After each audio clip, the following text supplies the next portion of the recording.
Media পাড়ায় গুঞ্জন চুটিয়ে প্রেম করেছেন উপস্থাপক রাফসান সাবাব ও গায়িকা জেফার রহমান। শুধু তাই নয়, গোপনে তাদের বিয়ের গুঞ্জনও শোনা যাচ্ছে। রাফসানের সংসার ভাঙার খবর প্রকাশ্যে আসার পর থেকেই জেফারের সঙ্গে তার প্রেমের গুঞ্জন ওঠে। তখন দাবি করা হয় জেফারের কারণেই নাকি ভেঙে যায় এই উপস্থাপকের সংসার। সম্প্রতি থাইল্যান্ডেও একান্ত সময় কাটাতে দেখা গিয়েছে রাফসান জেফারকে। এদিন ব্যাংককের সিয়াম প্যারাগন শপিং মলে বিখ্যাত পেরি পেরি ফুড শপের ভেতরে একসঙ্গে দেখা যায় তাদের, যদিও কেউই বিষয়টি নিয়ে এখনো পর্যন্ত প্রকাশ্যে মুখ খোলেননি।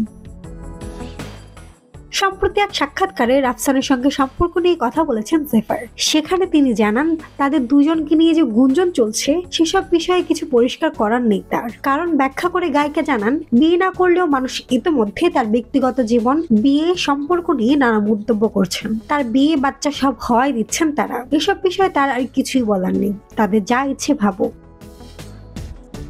রাফসানের সঙ্গে থাইল্যান্ডে ঘুরতে যাওয়া প্রসঙ্গে জেফার বলেন, আমার ব্যক্তিগত জীবন সম্পর্কে কোনো কিছুই শেয়ার করতে পছন্দ করি না।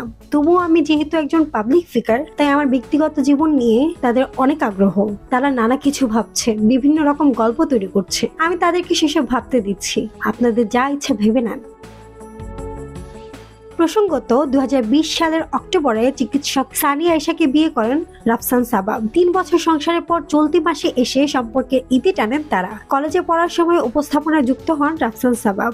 অন্যদিকে তরুণ প্রজন্মের জনপ্রিয় সঙ্গীত শিল্পী ও ইউটিউবার জেফার রহমান, তিনি বাংলাদেশের প্রথম ইউটিউব ভিত্তিক মিউজিশিয়ান। 2010 সাল থেকে বিখ্যাত সব ইংরেজি গান কভার করে শোরগোলে ফিরে দেওয়া জেফার ধীরে ধীরে পৌঁছে যান জনপ্রিয়তার শিখরে। সম্প্রতি তিনি অভিনয়েও নাম লিখিয়েছেন।